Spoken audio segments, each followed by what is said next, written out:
청취자 여러분들 안녕하십니까? 애프터무비 영화 후에 남는 말들 9번째 에피소드로 찾아뵙게 되었습니다. 벌써 저희가 팟캐스트를 녹음한 지 거의 3개월, 4개월 지났는데 9회 그리고 다음번이 10번째 녹음이라는 게 정말 시간이 빨리 간다는 걸 좀 느끼고 있네요. 날씨는 점점 더 더워지고 옷의 길이가 점점 더 얇아져 가고 있습니다. 그리고 햇살은 점점 쨍쨍해지고 있고 이게 뭐다? 영화 보기가 정말 좋은 계절이다. 그래서 우리 청취자분들께서도 밖에 나가서 영화를 같이 함께 즐기는 그런 시간을 가져봤으면 좋겠습니다. 자, 그러면 저희 멤버들부터 먼저 소개해드리도록 하겠습니다. 네, 안녕하세요. 달팽입니다. 안녕하세요, 다나입니다. 네, 저는 키비입니다.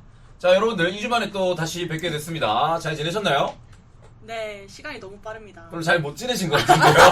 아니, 뭔가 2주가 진짜 금방 올라가서 시간이 너무 금방 가죠, 맞죠? 저번 주에 녹음한 것 같아요. 벌써 4월 말이에요. 그러니까요.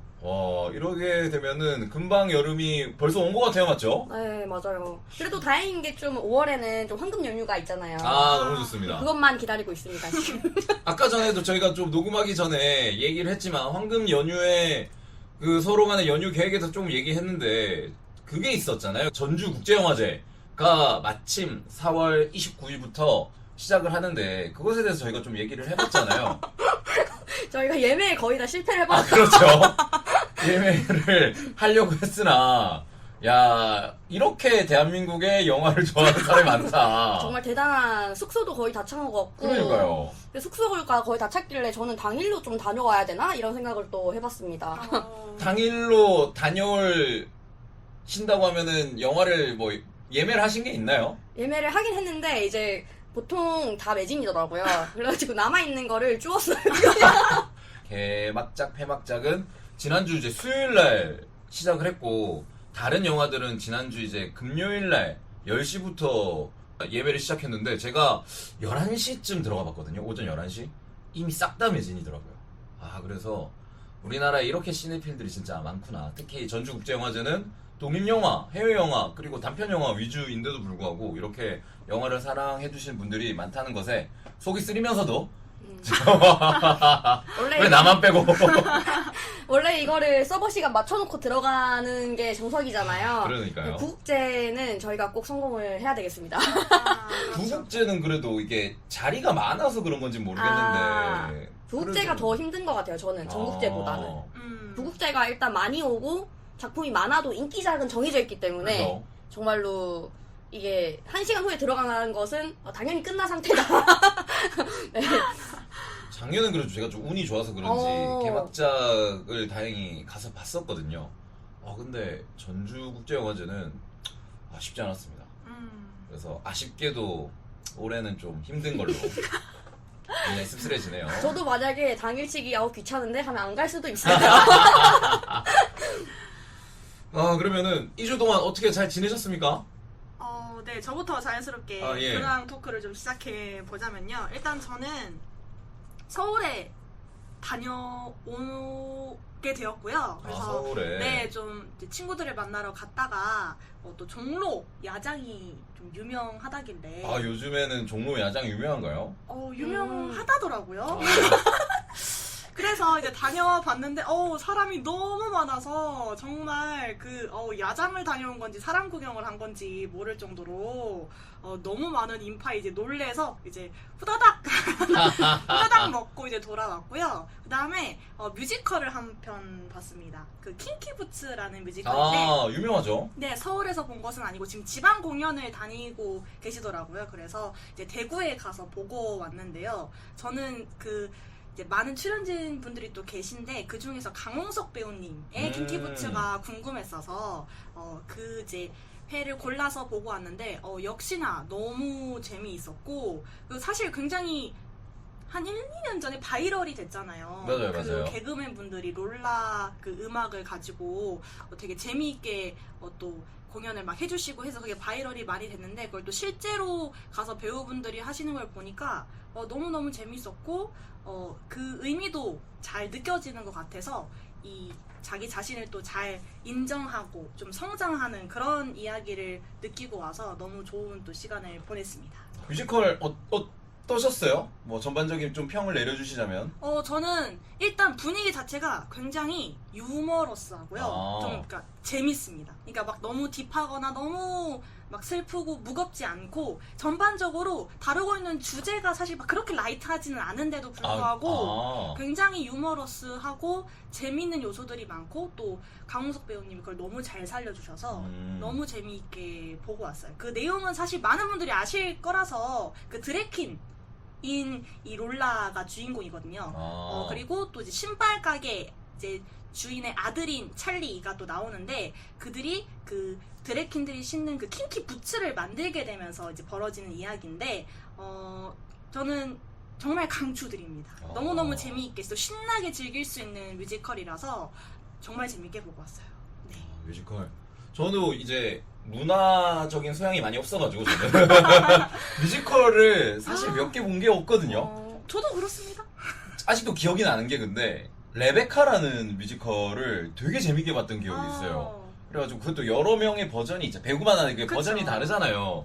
그때 신영숙 이 배우님의 그걸 봤던 걸로 기억하는데 한동안은 계속 그 레베카에 나오는 노래들만 보고 막 유튜브로 찾아보고 그랬던 기억이 나네요. 네, 확실히 이런 매체 공연을 보다가 그런 연극 공연처럼 이제 뮤지컬을 보면 그 실감이 다르잖아요. 그렇죠. 그 감정이 전달되는 것 맞아요, 자체도 맞아요. 굉장히 다르고 또 가까이서 보면 볼수록 더 그 감정이 정말 생생하게 전달돼서 저는 굉장히 좋아하거든요. 그래서 혹시 시간이 되신다면 또 뭐 부산, 광주 이런 지역들로도 내려가는 것 같아서 청취자분들도 또 기회가 되시면 보시면 너무 좋을 것 같아요. 좋습니다.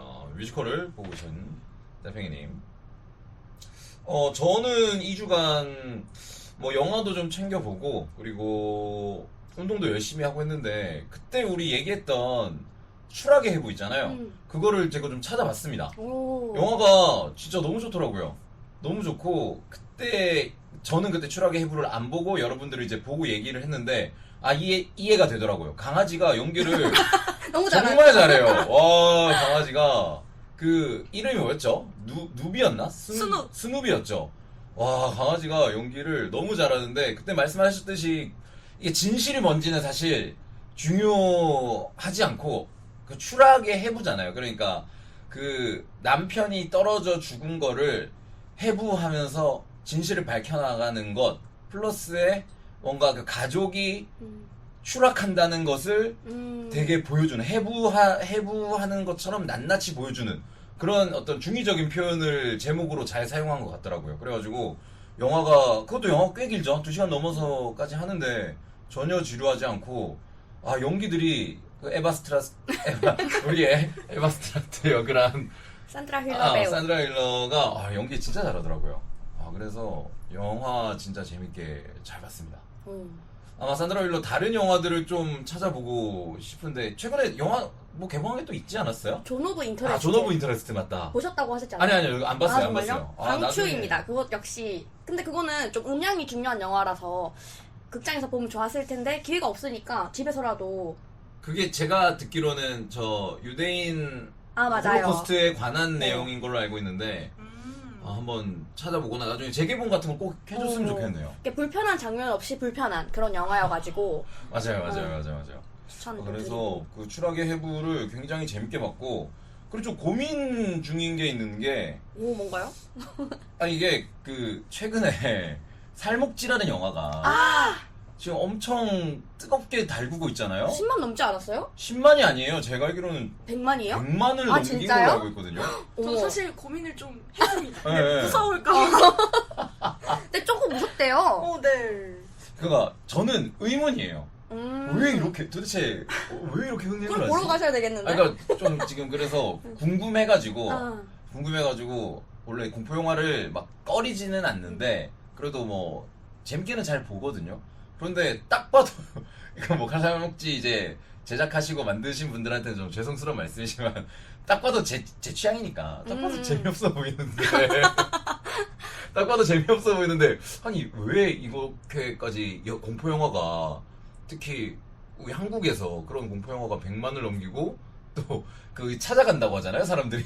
정말요? 그 살목지. 거기에 지금 귀신 없다고 이제 거기. 그 아. 귀신 그 시끄러워가지고 딴 데 갔다고 지금 난리예요 지금.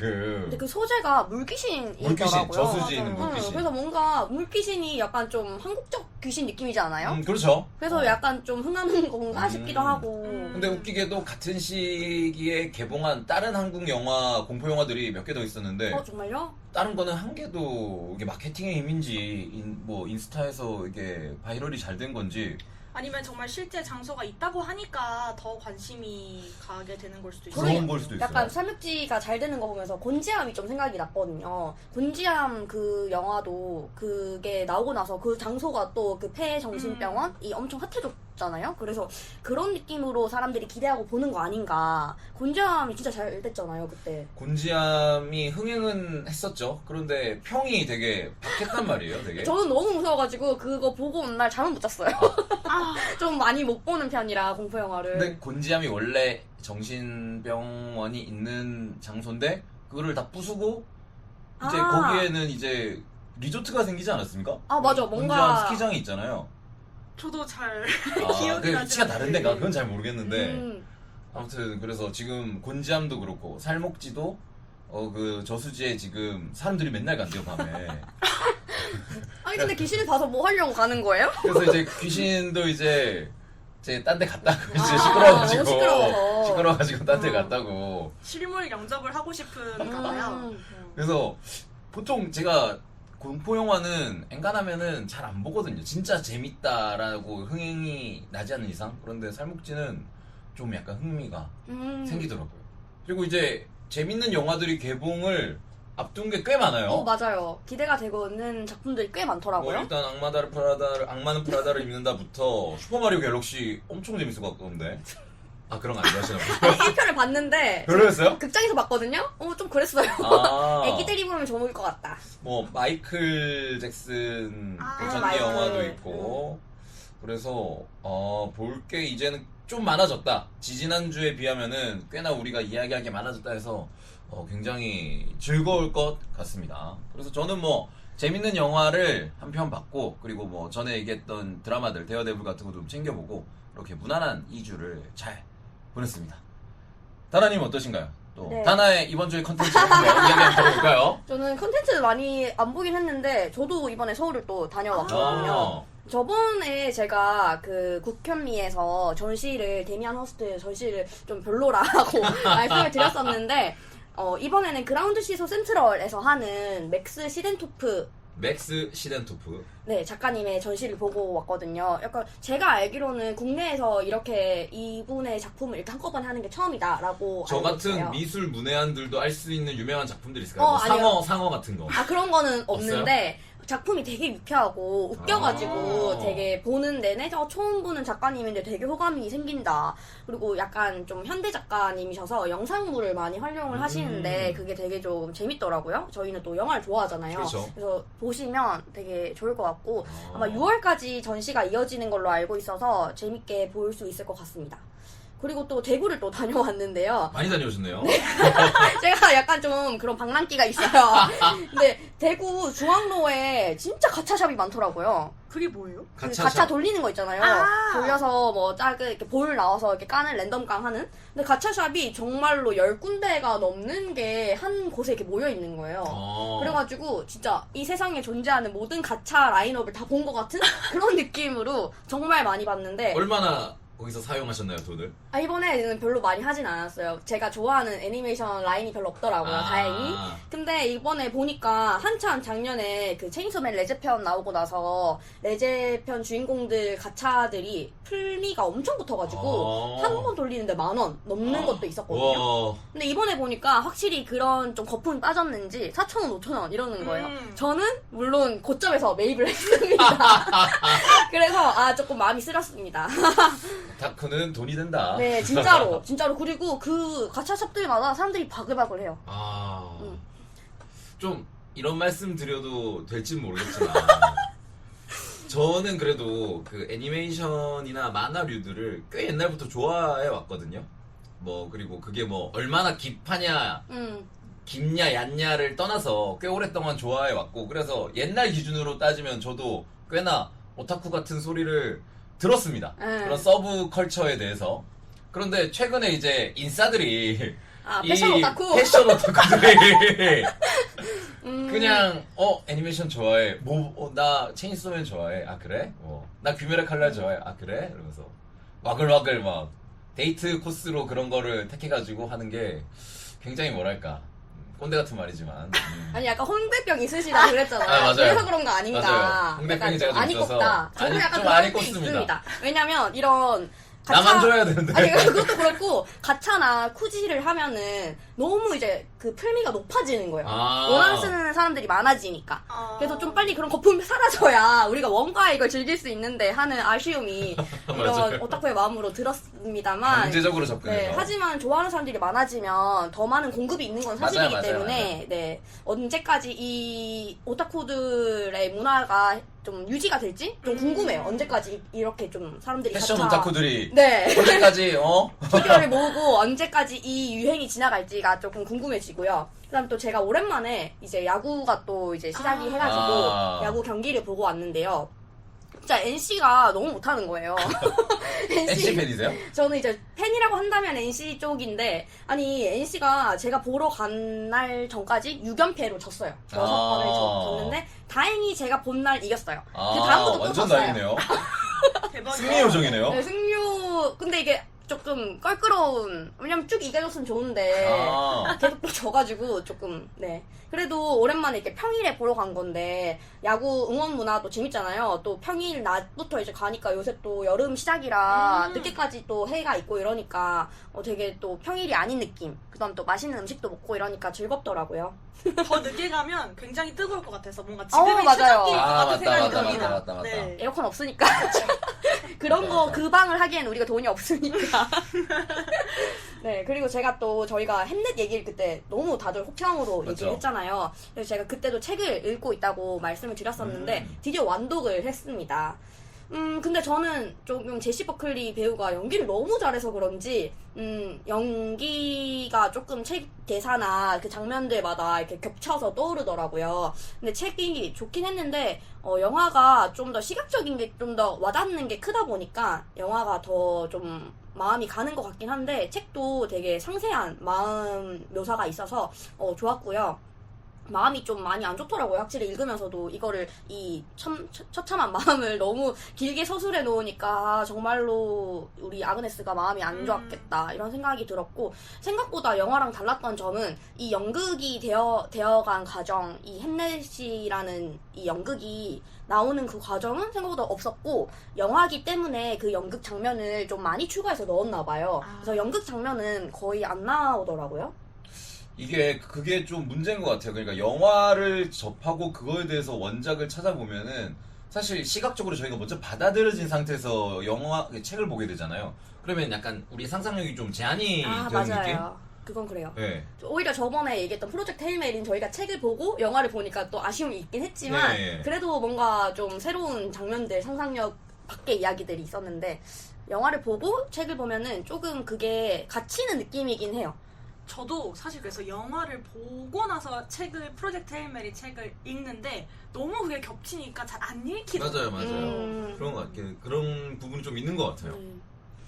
특히 그리고 햄넷에서 그 마지막 부분 그 연극 장면은 사실 그게 그 영화의 저는 정수라고 약간 생각이 들 정도로 그 부분에서 너무 많은 감동을 받았는데 정작 책에서는 그 부분이 적다고 하니까 좀 의외네요. 네, 약간. 그래서 제가 찾아보니까 그 장면, 그 연극의 대사 이런 것들은 영화를 준비하면서 새로 이렇게 짠 거라고 하더라고요.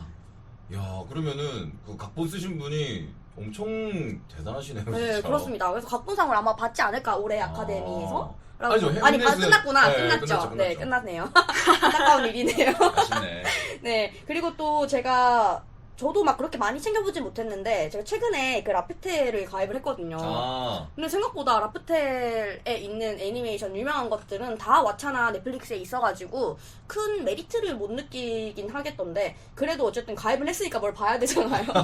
그래서 막 뒤져보다가, 라프텔 오리지널로 볼 수 있는 작품이 세인트 영맨 극장판을 봤어요. 놀랍게도 저는 방금 이제 말씀 다 하시고 세인트 영맨에 대한 얘기를 좀 하려고 진짜요? 했거든요. 예, 예. 근데 제가 그 원작을 20권까지 봤었거든요. 만화책을. 네, 만화책을 20권까지 봤기 때문에 이 극장판을 봐도 약간 조금 이질감 없이 받아들일 수 있었는데, 왜냐면 생략이 너무 많이 되더라고요. 그래서 이게 20권까지면은 내용이 진짜 방대할 거 아니에요. 근데 이게 좀 띄엄띄엄 에피소드들을 모아서 약간 기운 그런 느낌이라서 저는 막 엄청 만족스럽다 이런 느낌은 아니었는데 그래도 새로운 스토리가 진행되는 게 아니라 네, 있는 이전에 거. 있는 것들을 네, 그리고 그래도 제가 뭐 불교나 기독교 같은 종교 이야기 좋아하고 하다 보니까 이런 우스꽝스럽게 어떻게 보면 좀 신성모독이라고도 할 수 있는 부분이, 예를 들어서 뭐 예수가 하기 싫은 걸 해야 되는 장면에서 성은에서 피가 나와요. 아니, 네. 이 세인트 영맨을 모르시는 분들을 위해 설명을 좀 아, 하자면은 네네네.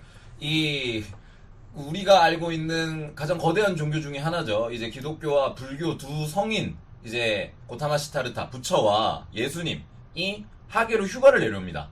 하계로 휴가를 내려와서 단칸방에서 살면서 이웃과 그리고 뭐 여러 가지 주변의 일들과 그런 거를 소소하게 다루는 건데, 이제 종교적인 이야기들이 굉장히 많이 나와요. 그거를 되게 유머러스하게 풀어내는 게 어떤 그 만화의 핵심이라고 할 수가 있죠. 되게 재밌어요. 그래서 저는 되게 재밌게 봤는데, 되게 뭐 진지하게 그 종교를 사랑하시는 분들은 좀 싫을 수도 있겠다? 이런 생각이 들면서도 저는 그냥 재밌게 봤는데, 뭐 부처님이 되게 이제 검소한 생활을 하시니까 짠돌이 속성으로 나온다든지, 맞아요. 네, 아니면은 뭐 자기 뭐 먹을 게 없어서 생활고가 시달릴 때 갑자기 동물들이 찾아와서 저를 먹어주세요, 뭐 이렇게 하는 장면들도 막 이런 있고요. 게 있죠. 오병이어의 기적이다. 네, 그런 것도 있고. 물고기를 샀는데 어항에서 이제 물고기를 사는데 돈을 많이 써가지고 부처가 약간 좀 마음이 상했는데, 근데 이제 오병이어의 예수의 기적이 일어나면서 물고기가 막 불어나니까 이제 부처님이 저거 먹이로 그 걔네들을 먹일 수 있는 먹이에 대한 돈이 많이 늘어나서 좀 속상해한다. 약간 이런 그런 그 에피소드들을 좀 재밌게 다루고 있더라고요. 그리고 뭐 일본 내에 신사에 참배를 가면은 이 지역 신을 화나게 하면 안 되니까 우리의 신분을 속여야 돼, 뭐 이렇게 했는데, 뭐 거기서도 운세 뽑기 같은 걸 하잖아요. 그러면 그 신이 이제 뭐 자기 하고 싶은 말을 전달을 한다든지 뭐 그런 거. 그래서 그거를 1시간 30분이라서 되게 짧은 영화인데, 저는 원작을 좀 더 좋아하게 느껴졌고, 근데 특이한 게 이게 찾아보니까 실사화가 있더라고요. 아, 진짜요? 네. 실사화가 꽤 시리즈가 많고 영화도 나오고, 그래서 되게 이런 것도 실사를 하는구나, 네, 신기했고요. 컬트적인 인기가 좀 있는 것 같아요. 맞죠? 그리고 이게 그 부다의 성우가 호시노 겐 그 가수더라고요. 그래서 되게 또 특이하게 느껴졌습니다. 세인트 영맨은 한번 추천드리고 싶은 만화예요. 진짜 아무 생각 없이 걱정 없이 그냥 슬슬 읽다 보면 크크크 하는 만화라서. 재밌을 것 같아요. 네. 아는 게 많을수록 더 재밌는 그런 맞아요. 만화라고 할 수 네. 있고요. 그거 말고는 제가 뭐 영화 몇 개 좀 보긴 했는데 그렇게까지만 마음에 드는 영화는 아니었어서 넘어가도록 하겠습니다. 이번 주 단아의 콘텐츠 세인트 영맨은 진짜 한번 추천을 좀 드리고 싶습니다. 그리고 저는 지난주에 제주도에 한번 갔다 왔습니다. 네, 정말요? 제주도에 한번 갔다 왔는데, 제주도에 가서 이제 금요일날 갔다가 토요일에 바로 넘어왔거든요. 그래서 그냥 가서 지인들 그냥 만나고 왔습니다. 가서 양꼬치 먹고 왔어요. 제주도 뭐 금방 가니까. 네, 양꼬치를 먹고 그냥 뭐 맥주 한잔 하고 왔습니다. 우리 다 되게 여행 좋아하는 거 사람들. 네. 마음 샌드 좀 사갖고 오고. 아쉽죠. 마음 샌드 진짜 진짜 이만큼씩 쌓아놓고 팔잖아요. 그쵸. 아직도 줄 많이 서나요? 그러니까 엄청나게 쌓아놓고 파니까 줄을 이제 길게 서지는 않는 것 같아요. 근데 공항에 사람이 아직도 엄청나게 많더라고요. 정말요? 이 전쟁 때문에 유가가 많이 뛰었음에도 불구하고 사람들은 아직도 비행기를 많이 타고 다닌다. 좀 그런 걸 좀 느꼈습니다. 자, 그러면 근황 토크는 여기까지 좀 하고, 자, 새로 우리 코너를 하나 더 만들었습니다. 저희가 이제 팟캐스트를 한 지 약 한 4개월째 되는데 댓글을 달아주신 분이 계셨습니다. 그래서 댓글을 소개하는 이제 저희가 좀 코너를 좀 만들어 봤습니다. 그래서 지난번 저희 그 영화 소개하는, 서로 각자 영화 소개하는 6번째 에피소드였을 거예요. 거기에 댓글을 달아주신 분이 무려 한 분이 계십니다.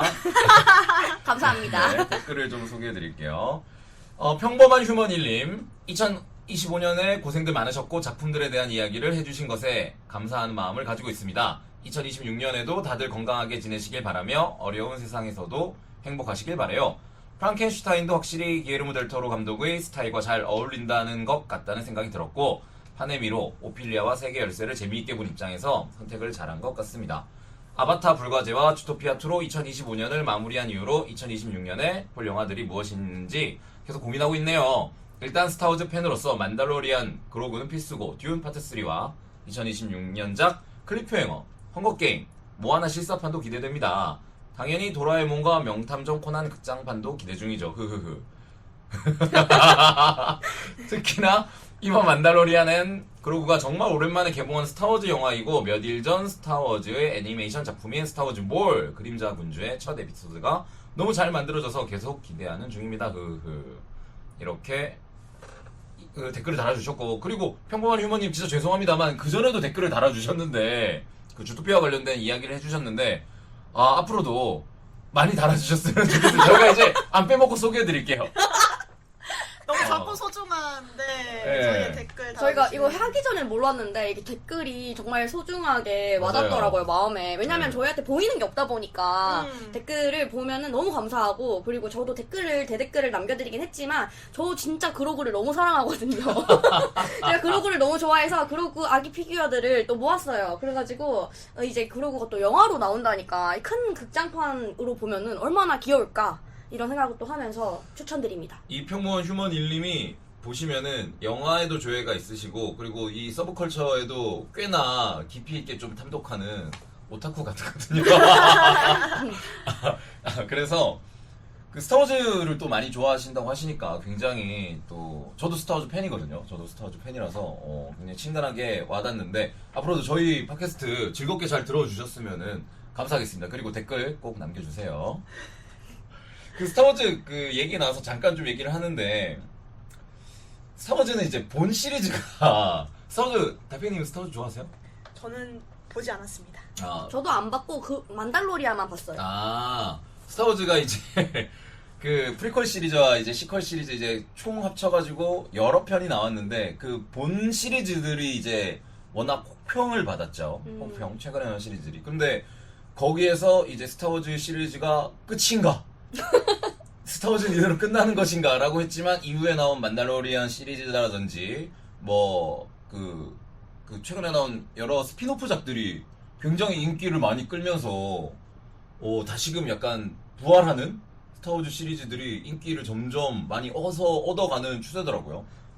이게 그 해리포터도 이제 또 새로운 드라마가 20년 후에 만들어지고 있잖아요. 이게 제가 보기에는 새롭게 유입을 하려면 새롭게 접근할 수밖에 없는 맞아요. 것 같아요, 이게. 맞아요. 그런데 좀 기성 팬으로서는 그냥 본편을 좀 빨리 만들어줬으면 좋겠는데 언제까지 그 스피노프작으로 이런 생각이 들잖아요. 뭔가 이제 용기가 없는 건가? 뭔가 아이디어가 바닥난 건가? 그러면 차라리 그냥 시리즈를 빨리 끝내주던가 뭔가 돈을 벌고 싶어가지고 계속 그건 이어가는데 정작 본 시리즈는 안 내주는 그런 생각이 들어가지고 좀 아쉬우면서도 그러면서도 근데 퀄리티가 잘 나오니까 그러고 이런 친구들 보면은 좋잖아요. 그래서 뭔가 좀 스타워즈 저도 팬으로서 좋지만 좀 아쉬워지는 그런 최근의 근황입니다. 네, 코어 팬층도 챙겨야 되는데, 그죠? 이게 아쉬운 부분이네요. 근데 최근에 나온 그 본 시리즈 그 꼬라지 보면은 안 나와도 될 것 같기도 하고 약간 좀 그렇습니다. 네. 네, 그러면은 저희 근황 토크와 그리고 댓글들 소개를 해드렸고 본격적으로 이제 영화를 한번 다루어 볼 건데 저희가 이번에 다룰 영화는 뭐죠? 마녀배달부 키키입니다. 네, 마녀 배달부 키키가 4K 리마스터링이 돼가지고 재개봉을 했어요. 그래가지고 저희가 이번에 그것을 보고 관련된 이야기를 나눠볼 건데 단순하게 마녀 배달부 키키뿐만 아니라 지브리 애니메이션과 관련된 이야기를 같이 한번 다뤄보도록 하겠습니다. 네, 그러면 본격적으로 마녀 배달부 키키에 대해서 한번 이야기를 한번 해보도록 하겠습니다. 그 전에 저희가 지브리 스튜디오에서 나오는 애니메이션들은 모든 사람들이 다 좋아할 거라고 생각을 합니다. 그래서 또 다나님이 지브리 애니메이션을 굉장히 많이 좋아하시고 또 팬이시더라고요. 그래서 간단하게 이 지브리 애니메이션에 대한 계보들을 좀 설명하는 시간을 좀 가져보도록 하겠습니다. 네, 제가 준비를 하긴 했는데 저도 막 지브리 진짜 막 옛날 영화나 미야자키 하야오 감독님이 말고 그 다른 감독님들이 또 만든 작품들은 좀 덜 챙겨본 것도 있어서 제가 본 것 위주로 좀 말씀을 드릴게요. 제가 생각했을 때 지브리 영화가 좀 크게 세 갈래로 나뉜다고 느껴지는데요. 먼저 바람계곡의 나우시카, 이웃집 토토로, 센가치히로의 행방불명, 벼랑 위의 포뇨, 모노노케 히메. 이 친구들은 자연과 인간의 관계에 대해서 이야기하고 있는 영화예요. 자연과 인간의 관계를 축으로 하는 주제로 하는 영화가 일단 한 단락이 있고. 네, 그래서 얘네들은 신, 자연, 환상적 요소 이런 게 등장하면서 판타지 요소가 굉장히 크게 작용을 하는 영화들이에요. 그리고 환경 오염을 포함해서 큰 자연 속에서 인간의 역할은 무엇인가. 그런데 지브리의 특징은 이제 자연만 옳은 것이고 선이라고 하지는 않고요. 인간을 또 악하게만 보지는 않는 입장이어서 인간이 어떤 자유의지로 어떤 걸 추구해야 되는지 뭐 당당함이나 그리고 우리가 또 나아가야 되는 방향에 대해서 희망 그리고 또 그런 방향 속에서의 우리의 방향을 보여주기도 합니다. 제가 느끼기에는 되게 특이하다고 느끼는 부분이 미야자키 하야오 감독님이 되게 염세적이에요. 그런데도 불구하고 우리가 자연에 대해서 이야기를 할 때 또 희망을 가지고 있다는 걸 보여주는 게 저는 항상 좀 인상적이더라고요. 그리고 또 공존을 항상 이야기를 하기 때문에 자연 속에서 인간의 역할을 얘기하는 게 저는 또 되게 좋게 다가와서 제가 좋아하는 갈래 중에 하나입니다. 그다음에 또 두 번째 갈래는요. 마녀배달부 키키, 귀를 기울이면 천공의 성 라퓨타, 마루밋 아리에티, 고양이의 본 이렇게 할 수 있을 것 같은데요. 이 라인은 소년소녀의 성장을 다루고 있는 그런 영화예요.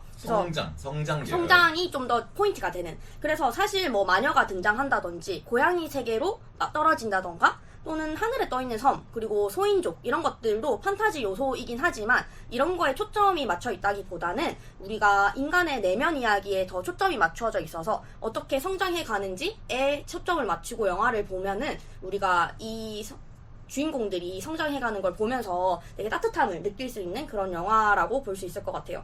그리고 마지막으로 붉은 돼지와 하울의 움직이는 성이라고 제가 1위로 나눠본 건데요. 얘네들은 이제 반전의 의미를 담고 있는 영화라서 전쟁을 하면 안 된다. 사실 미야자키 하야오 감독님의 아버지가 이제 반딧불이의 묘도 그 반전 관련된 내용을 좀 다루지 않나요? 근데 그게 조금 말이 많은 게 그 피해자로서의 입장을 좀 다루고 있어가지고 네, 한국인이 보면은 조금 화가 날 만한 부분이 네. 맞아요. 그런 얘기가 있긴 하더라고요. 네. 그래서 이제 미야자키 하야오 감독님이 이제 자전적인 이야기를 담은 그대들은 어떻게 살 것인가에서도 나오지만 아버지가 군수 물자를 하시는 분이어서 이 부분에 대해서 스스로 갈등이 되게 존재론적인 고민이 많으셨나 봐요. 왜냐하면 그걸로 인해서 집이 부자가 되고 그걸로 자기가 생활은 하긴 하지만 이거 전쟁 물자라는 거는 어쨌든 사람을 죽이는 그런 무기들이고 그러다 보니 좀 고민이 많으셨던 것 같아요. 그래서 이런 것들이 주제로 해서 영화를 만든 것 같고 그다음에 이 모든 주제를 아우르고 있는 게 제일 최근작인 그대들은 어떻게 살 것인가 인 것 같아요. 저는 그래서 이 영화를 되게 인상적으로 봤고 그대들은 어떻게 살 것인가를 보면은 모든 영화들이 다 담아져 있어서 영화들을 하나하나 다 챙겨보신 분들이라면 이 요소는 이거랑 비슷하다 이런 거를 많이 느꼈을 것 같아요. 제가 모든 영화들을 하나하나 다 안 챙겨봐서일까요? 그들은 어떻게 살 것인가를 보면서 기대를 많이 하고 봐서 그런 건지 나중에 보니까 약간 띠용하는 느낌이 들더라고요. 그래서 하고 싶은 얘기가 이 아저씨 뭘 하고 싶은 무슨 얘기를 하고 싶은 거야 도대체 약간 이런 생각이 좀 들더라고요. 그래서 저희가 또 이제 각 그 3개씩 준비했잖아요. 순위를. 그래서 1순위에 대해서만 좀 얘기를 해보기로 했잖아요. 맞아요. 근데 그 자연스럽게 한번 얘기를 하자면 왜냐면은 그대들은 어떻게 살 것인가 네. 저는 3순위라 가지고. 그래요? 근데 키비님이 3순위긴 하지만 본 게 별로 없어서 공개 3개인데 3순위가 그대들은 어떻게 살 것인가다. 답을 내려줬으면 좋겠는데 답을 안 내려줘가지고 저도 사실 그 영화를 보지를 못해서 네. 그래서 그러면은 자연스럽게 제가 왜 그대들은 어떻게 살 것인가를 지금 제일 우선으로 치는가 제가 좀 정리를 해왔어요. 왜냐면 이제 키비님이 조금 안 좋게 얘기를 하시는 걸 제가 좀 좋게 덮었어야 되겠다 이런 마음으로 그래서 일단 먼저 이 영화가 되게 좀 말씀하신 것처럼 모호해요. 이제 제목은 어떻게 살 것인가 라고 하고 있는데 답을 주지는 않거든요. 근데 제가 생각하는 그거에 대한 답은 이제 이 영화가 그 전의 주제들을 다 담고 있다고 했잖아요. 일단 이 영화를 볼 때 가장 중심인 요소 중에 하나는 모든 사람들은 입체적이라서 부조리하다. 그래서 모두 부조리를 쥐고 있다는 것을 인정하는 게 이 영화에서는 가장 중요한 요소예요. 절대적인 선도 절대적인 악도 네. 없다. 그래서 이게 내가 의도하지 않더라도 세상이 부조리하고 인간이 부조리하기 때문에 아기가 생길 수밖에 없다. 근데 이 아기가 새 생명이 태어나면은 동시에 반대쪽에서는 자기의 생명을 유지하기 위해서 다른 생명을 취해야 되는 그런 상황이 생길 수밖에 없다라는 거거든요. 그래서 조금 어떻게 보면 너무 이제 좀 철학적인 얘기를 담고 있는 거예요. 마이토라는 친구가 주인공인데 마이토가 이제 자신의 어떤 할아버지가 이제 어떤 새로운 세상을 만들겠냐고 물어보는 거에 대해서 대답을 하는데 하지 않겠다고 해요. 그래서 어떻게 보면 이 정형적인 소년 성장 만화에서는 제가 새로운 세상을 만들어서 탑하겠습니다 이렇게 해야 되는데 얘는 그러지 않는단 말이에요. 그래서 이거는 어떻게 보면 좀 회피로 보일 수가 있어요. 근데 제가 느끼기에는 이 친구가 이 부조리를 받아들이고 이 부조리로 가득한 세상 속에서 좀 더 주체적으로 살아가 보겠다라고 하는 다짐으로 저는 보여가지고 저는 이 영화가 더 좋아졌거든요. 근데 다나님 말씀대로 그 세 개의 결이 그 영화 안에 다 담겨 있는 것 같아요. 반전도 담겨 있고 성장도 담겨져 있고 어떤 조화 이런 것도 다 담겨져 있는 것 같아서 얘기를 듣고 좀 생각을 해보니까 그런 식으로도 해석을 할 수 있겠다라고 좀 이해가 되긴 되네요. 그래서 제가 제일 좋았던 장면 두 가지가 있는데 일단 첫 번째는 그 힘이라는 캐릭터가 죽음이 뭐가 두려워 널 낳는 건 기쁜 일이야 라고 이야기를 하는데 뭔가 인생은 부조리하지만 그 속에서도 기쁨과 행복이 기대할 만하다 가끔씩은. 그래서 이런 거가 좀 따뜻한 위로로 저는 좀 다가오더라고요. 약간 최근에 본 저희 아까도 얘기했던 햄넷이랑 좀 뭔가 다 있는 그죠. 그리고 또 저는 결과적으로 이거 영화를 한 줄로 얘기한다면 현실의 부조리를 인정하고 수용하며 동시에 주체적으로 어떤 선택의 기로에 놓였을 때 그 순간에 최선의 올바른 선택을 하기를 바란다. 이거가 감독님이 하고 싶은 말 아니었을까라고 생각을 했기 때문에 뭔가 그 영화를 볼 때 그 시점에 제가 좀 이런 답을 원했을 수도 있고요. 아니면은 감독님이 진짜로 이런 의도로 전달했을 수도 있는데 뭔가 저는 여러 가지 의미로 그 전의 영화들까지 한꺼번에 생각하니까 너무 좋더라고요. 좀 더 뭔가 지금의 나이대에 좀 와닿을 수 있는 메시지라고 생각이 들긴 하네요. 네. 그대들은 어떻게 살 것인가? 현실을 일단 인정하고 약간 이건 지금 들어 무슨 금강경의 내용 같기도 하고 약간 엄청 근데 다나님이 인상 깊게 보신 것 같아요. 맞죠? 근데 이게 제목이 그 책이 있어요. 한참 이 영화가 나왔을 때 이 원작이라고 책을 팔았는데 읽어보니까 전혀 다른 이야기고요. 이거는 그 영화 속에서도 그 마이토 친구가 이 책을 읽는 장면이 나오는데 진짜 그 마이토 나이의 아이들이 읽을 만한 어떻게 보면 탈무드 같은 거예요. 그래서 저희가 우리 나이에 이걸 보면은 당연히 얘기를 하고 있는 동화잖아 이렇게 느껴지는 거죠. 그래서 이 책은 괜히 샀다 이런 생각이 조금 그러면 들었어요. 질문을 드리고 싶습니다. 네. 포스터에 나오는 그 새로 변신하는 할아버지 있잖아요. 그 외가리? 네네. 외가리를 쓴 게 적당하다고 생각하세요? 외가리를 쓴 게 그러니까 포스터가 그들은 어때 살 것인가 포스터가 그 외가리가 메인으로 나오잖아요. 네네네. 그게 저는 진짜 어이없었거든요. 왜냐면 주인공이 아니라서? 주인공도 아니고 그 외가리 그 친구가 그렇게 비중이 있는 역할도 아니거든요. 있긴 한데 엄청 포스터에 나올 만한 급은 아니거든요. 근데 무슨 스파이더맨처럼 거기 나왔단 말이야, 걔가. 맞아요. 근데 이게 그 서구권의 제목 번역으로는 더 보이 앤 더 헤론이거든요. 그래서 어쨌든 외가리를 제목에 세워서 이거를 좀 한 것 같고, 그리고 어쨌든 뭐 중요 인물 중에 하나이기 때문에 저도 뭐 나쁘지 않게 봤고, 그리고 그 보셔서 아시겠지만 그분의 성우가 스다 마사키 씨예요. 스다 마사키 씨가 누구죠? 제가 그 일본에서 지금 제일 핫하다고 했던 그 배우입니다. 여러 가지로 나왔는데 모른다고 한 분. 그러니까 이게 왜냐면 우리가 그 마녀배달부 키키를 봤으니까 거기에 비유를 하자면 마녀배달부 키키의 그 포스터는 키키가 주인공으로 나오잖아요.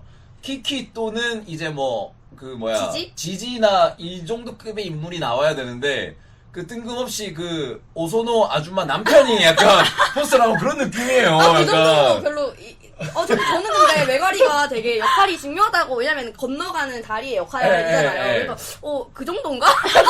의문스러운. 그러니까 포스터급은 아니다. 포스터급은 아니다. 중요한데. 그 당시에도 얘기가 되게 많이 났어요. 맞아요, 엄청 많았어요. 왜냐면은 OT도 그렇고 TTT도 그렇고 모든 장면에서 외가리만 나오니까 너무 스포를 하지 않기 위해서 이미지를 이것만 뿌린 거 아니냐 이런 얘기가 좀 많긴 했었어요, 그때도.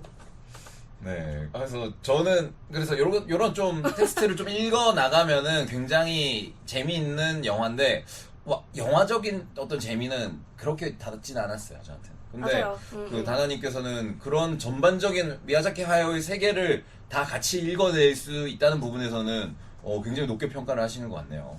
한번 저도 기회가 되면 다시 한번 보고 싶다고는 생각하는데 보려면은 일단은 다른 걸 다 봐야 돼. 다른 거를. 맞아요. 다른 걸 다 봐야 돼가지고 언제 볼지 모르겠습니다. 그래서 저희 첫 번째 1위가 그대들은 어떻게 살 것인가고 2위가 센가치히로의 행방불명. 생가치히로의 행방불명은 달팽이님도 네, 이렇게 다 네. 있더라고요. 네. 그다음 세 번째가 벼랑 위의 포뇨. 포뇨.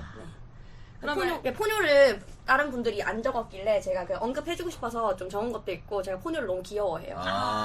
포뇨도 뒷부분에 안 보셨잖아요. 안 봤어요. 이게 그냥 물고기 이야기가 아니고 신들도 막 등장하고 이러거든요. 그래서 뭔가 그런 부분을 제가 좋아하나 봐요. 모노노케 힘에서도 그 시시가미를 제일 좋아하거든요. 그래서 약간 그런 좀 철학적인 존재? 이런 거를 제가 좀 좋아하는 거 아닌가 이런 생각을 좀 해봤습니다.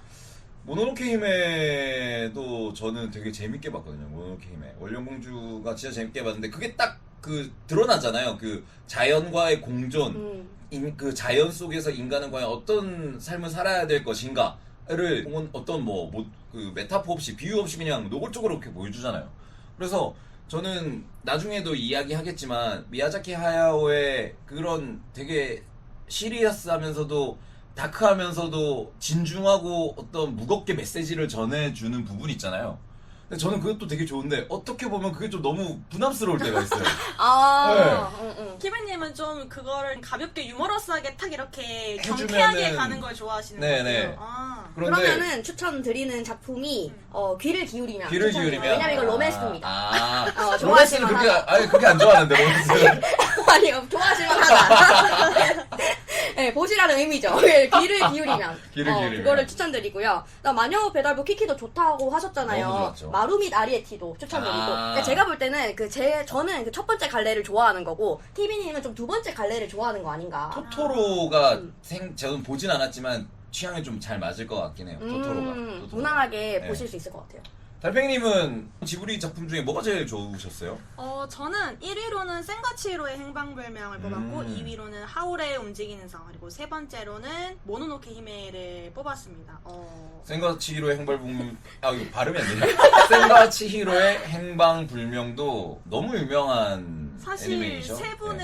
세 명의 그 후보에 다 있는 맞아. 작품이잖아요. 그렇죠. 그만큼 저는 정말 재밌게 본 작품인데 일단 이것도 좀 아까 다나님이 말씀하셨다시피 이런 자연의 이야기를 또 담고도 있지만 또 소녀의 성장. 네, 성장과 자연이 좀 맞닿아 있는 그리고 인간의 어떤 탐욕 이런 것과도 많이 맞닿아 있는 내용인데 저는 일단 그 소재 자체가 너무너무 재미있었어요. 맞아요. 신들을 치유해주는 그 온천이라는 그 소재 자체가 너무너무 재미있었고 신들도 치유가 필요하겠다라는 생각도 처음으로 해보고 그리고 정말 또 다양한 인물들이 나오는데 가오나시도 정말 재미있었어요. 사실은 가오나시라는 존재가 처음에는 이 인물이 왜 나왔을까? 막 이런 생각도 했었는데 크고 나서 다시 보니까 현대인의 어떤 모습? 뭔가 이렇게 색깔이 사라진 그런 모습으로도 느껴지면서 이 사실 센과 치히로에서 치히로는 사실 본명은 치히로지만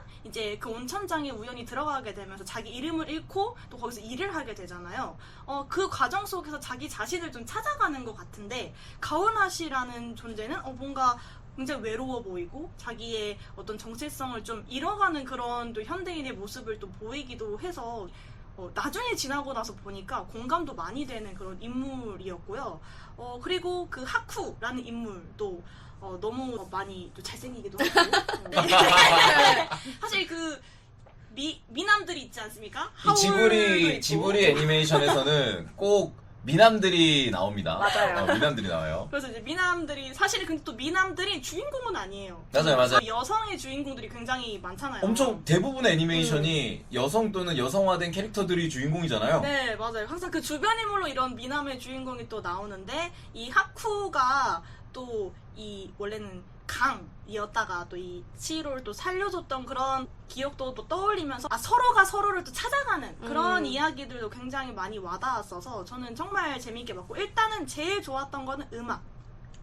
사실 저는 하울이 2순위인 이유도 내용도 너무 좋았지만 그 음악에 주는 맞아요. 힘이 너무너무 컸기 때문이었거든요. 그래서 뭐 2순위 하울도 잠깐 이야기를 하자면 사실 그 하나의 그 주제 음악을 가지고 정말 다양한 편곡을 하면서 그 분위기를 맞춰주는데 센과 치히로에서도 그 음악이 정말 또 큰 역할을 해줬다고 생각해서 저는 너무너무 재밌게 봤던 영화였습니다.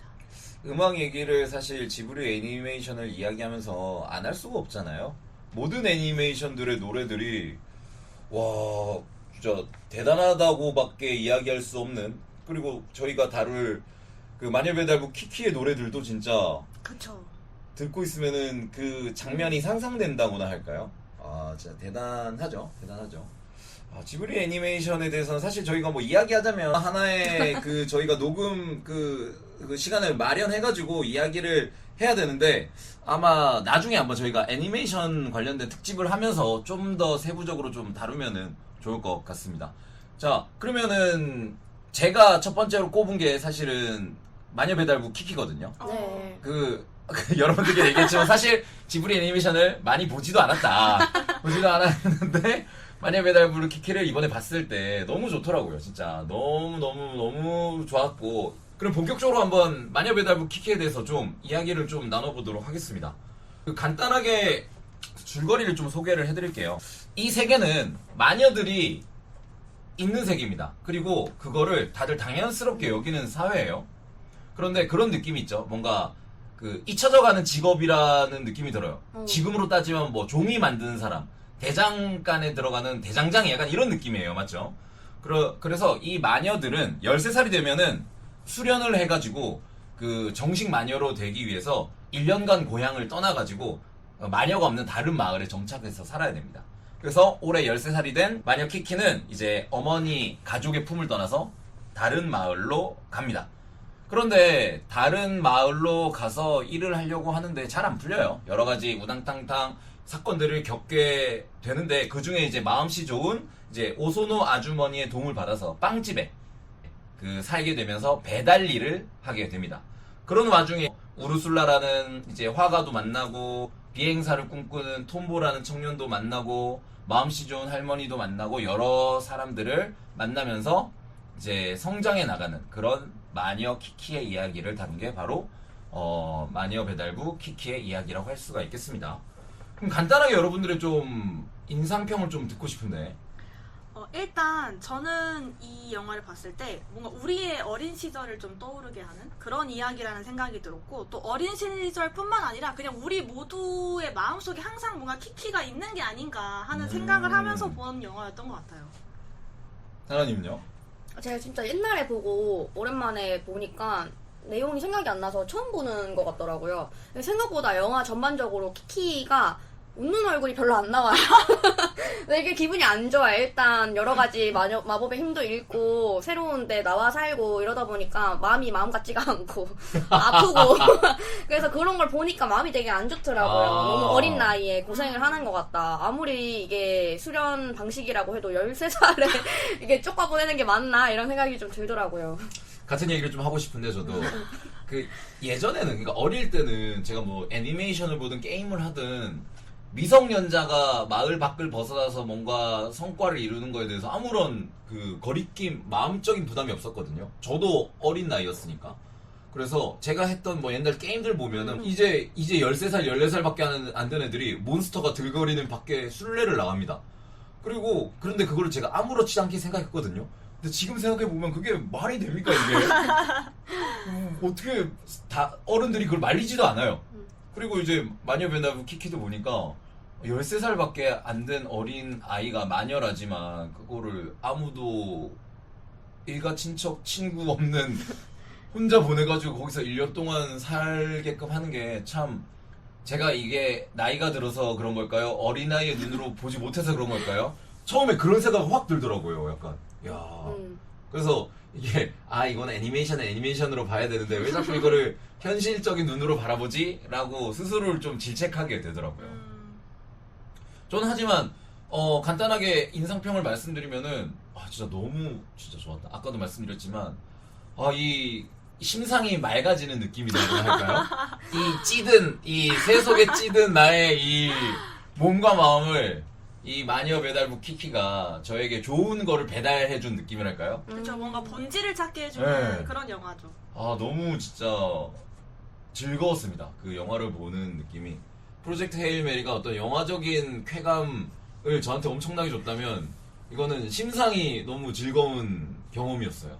그래서 너무 따뜻한 영화여가지고 보는 동안 많이 마음이 따뜻해졌는데 저는 너무 이제 처음에 제가 이 가족 떠나는 게 마음이 안 좋았다고 그랬잖아요. 그래서 그 가족들과 친하게 지냈던 이웃들이 배웅해주는 장면에서 너무 눈물이 나는 거예요. 맞아요. 그리고 또 그렇게 힘들게 고생했는데 마음대로 이게 안 풀려져서 뭐 마음이 안 좋았는데 할머니가 그 케이크 구워준 장면도 너무 눈물이 나더라고요. 이렇게 애한테 혹독할 수가 있나 세상이.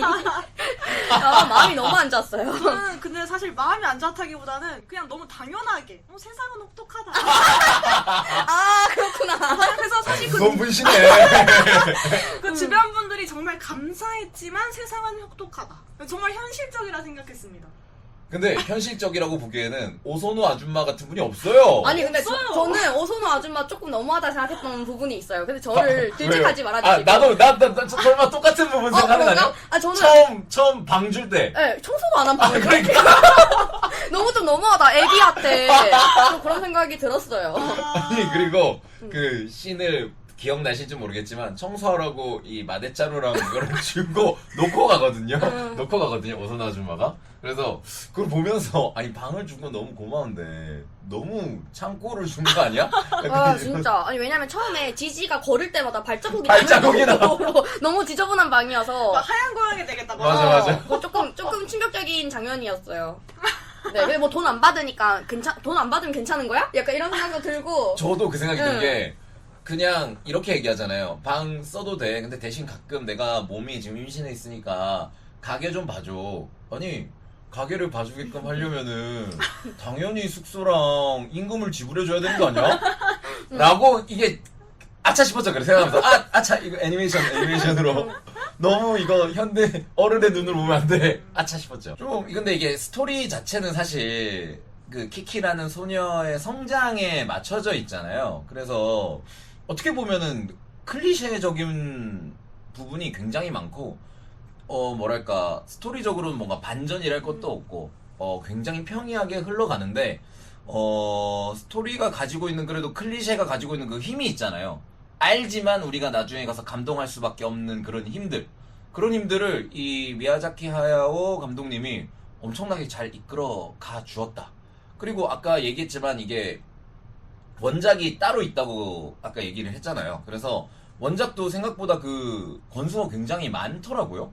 6권인가 7권까지 있고 그 원작은 이 키키가 그 이제 마을에 자리 잡고 그리고 톰보와 사랑을 해서 결혼하고 그리고 아이까지 낳고 그런 이야기가 쭉 이어지더라고요. 그래서 뭔가 그 원작을 가지고 그 따뜻한 부분을 잘 이렇게 버무려 가지고 감독님이 우리에게 그런 감동을 주신 게 아닐까라는 느낌이 많이 들었습니다. 저 조금 다른 이야기긴 한데 저 계속 보면서 또 불편한 부분이 하나 있어요. 이게 뭐냐면 애기가 빗자루를 하는데 왜 치마를 입고 빗자루를 타는 건지 밑에서 속바지가 너무 많이 보여요. 저도 그 생각 많이 했습니다. 네, 그래서 이게 좀 물론 그런 불순한 눈으로 보는 사람은 없겠지만 물론 속바지 풍성한 거 입혔지만 그래도 아니 그런 바지를 입혀 이런 생각이 좀 들었어요. 그 마녀의 이미지를 그대로 갖고 오잖아요. 우리가 알고 있는 서양의 마녀를 검은 옷을 입고 그리고 검은 고양이를 데리고 다니고 약간 빗자루를 타고 근데 그거를 좀 활용을 하자니 좀 그런 생각이 들긴 했는데 저도 좀 약간 보면서 그런 생각이 들긴 하더라고요. 생각보다 뭔가 이렇게 넘어진다거나 이런 씬들이 굉장히 많아가지고 거의 막 굴러다녀요, 대부분. 근데 뭐 시대가 이게 만들어 개봉 네. 날이 1987년인가? 네, 맞아요. 80년대였어. 7년인가? 아무튼 그걸로 기억을 하고 있는데 사실 뭐 그때 약간 네, 맞아요, 시선으로 맞아요. 보면 좀 자연스러운 거 있어요. 1989년이네요. 와. 뭐 물론 그 감독님이 그런 장면을 그릴 때 이거를 뭐 되게 야하게 그리거나 이런 건 절대 맞아요, 아닌데 맞아요. 그럼에도 불구하고 조금 아쉽다 이런 지금 와서 하는 얘기인 것 같아요. 그냥. 그래서 그 키키가 이제 배달업 유통업에 종사하잖아요. 벌이가 얼마나 되는지는 잘 모르겠지만 그래서 이게 지금의 시선으로 봤을 때는 사실 조금 불편한 부분이 조금 있을 수 있다. 그건 어떻게 생각하셨어요? 저 처음에 할머니한테 갔을 때 파이를 구워야 되는데 그게 오븐이 고장 났잖아요. 그래가지고 이거를 새로 이제 난로불로 하는 장작? 화덕에 하자고 하는데 키키가 또 이제 자기가 오지랖이 넓어요. 화덕을 청소해가지고 막 이렇게 해주는 거예요. 하셨을 것 같아요, 여러분들? 그러니까 이게 저는 이렇게 생각합니다. 이게 1989년도 개봉이니까 그 80년대 시대상을 담고 있잖아요. 그리고 우리도 옛날에 보면 옛날 드라마 보면 뭐 서울의 달 이런 드라마 보면은 지금이랑 시대상이 완전히 다르잖아요. 그러니까 그때 노동 환경이나 그때 사람들의 마음이 뭐 옳다는 거는 아닌데 그때 사람들이라면은 충분히 그랬겠다라는 생각도 들더라고요. 오소노 아줌마처럼 그러니까 방을 모르는 사람이 와도 어린아이이고 약자면은 그래 하루 이틀은 묵어갈 수 있게 해라 뭐 이런 느낌이 그때 당시 사람이라면 그럴 수도 있지 않을까. 그리고 키키의 인물 성격 자체가 오지랖이 상냥하고 넓고. 친절하고 맞아요. 본인이 뭔가를 해결해주고 싶고 하는 그런 또 성향이기 때문에 맞아요. 키키라면 그 상황에서 무조건 했을 것 같고요. 만약에 저에게 그런 부탁이 주어졌다. 근데 저는 또 했을 것 같아요. 할머니고. 또 굉장히 어떻게 보면, 뭔가 도와드려야 될 것 같으니까, 하지 않았을까 싶은데. 다나님은. 저는 그 장면 보면서, 내가 진짜 이렇게 보면 안 되는데, 저는 안 했을 것 같은. 느꼈나요? 네, 어떤 그래서, 스스로 실망했다. 근데 키키가 그래서 되게 더 좋은 사람이라는 거가 보이고 또 이게 또 좋은 인연이 되어가지고 좋게 흘러가잖아요. 자기한테 의지를 힘을 주는 사람이 되니까 이런 사람이 또 자기가 오고 가는 정이 있다 보니까 그런 걸 내가 또 생각 못했네. 너무 계산적으로 생각을 해버렸네. 약간 이런 생각. 저는 키키가 영업의 일환이라고 생각해요. 단골 손님 유치? 그렇죠. 진짜요? 그게 이제 초창기 사업을 확장시키기 위해서는 여러 가지 해야 됩니다. 그냥 뭐라고요? 배달이 제대로 뭐 준비가 안 됐어요? 그러면 여기까지 하겠습니다. 이게 아니죠, 이게. 그럼 뭐 제가 뭐 더 할 건 없을까요? 영업하는 사람의 마인드로서. 두 분 다 되게 어른의 시선으로 아니, 그러니까요. 그래서 되게 좀. 난 쓰레기야.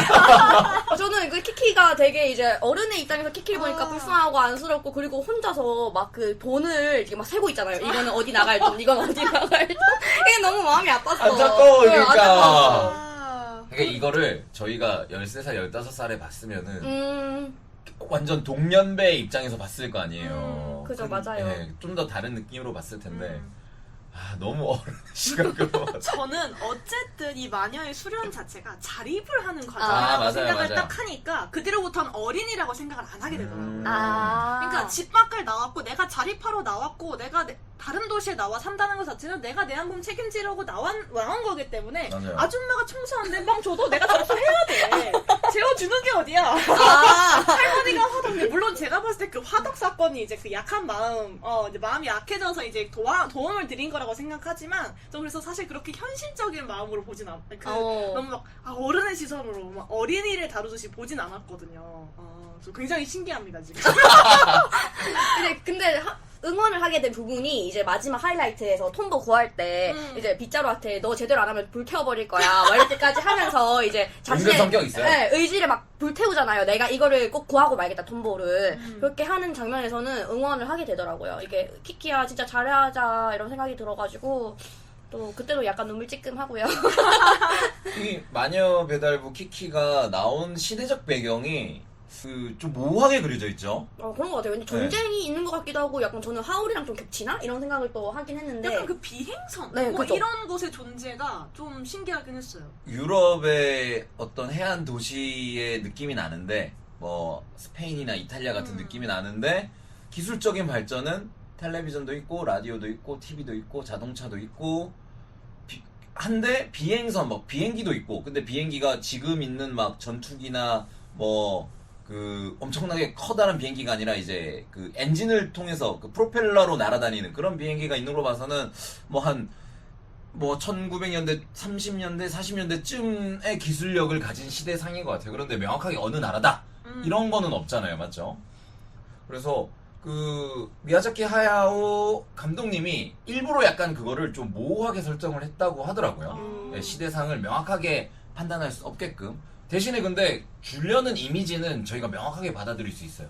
되게 큰 도시이고 그렇죠. 바다를 가지고 있고 뭔가 그 OST에 어울리는 듯한 그런 깨끗하면서도 뭔가 포카리스 웨이트 선전을 하는 듯한 느낌의 해안을 가지고 있지만 그럼에도 인구는 많고 복잡복잡하고. 사실 누구나 내가 이 집 밖을 떠나서 뭐 어딘가 대도시로 떠난다고 생각을 하잖아요. 네, 그렇죠. 내가 자립을 한다면 우리도 사실 상경한다고 지방 그렇죠. 사람들은 약간 상경한다고 생각하는 것처럼 그런 이미지를 또 풍기는 유럽의 도시였다고 맞아요, 생각해요. 맞아요. 네. 대형마트도 있잖아요. 그렇죠. 보면은. 아, 맞- 그래서 그 배경 자체도 굉장히 흥미롭고 뭔가 주제를 전달하는데 키키의 성장을 할 수 있는 뭔가 환경적인 부분이 잘 구성이 되어 있다라고 생각을 합니다. 그리고 사실 그런 큰 도시이기 때문에 자신이 할 역할이 많이 없잖아요. 그렇죠. 사실 그리고 이 마녀로 등장하지만 마녀가 별 능력이 없어요. 지금의 키키를 보면 날 수 있는 능력?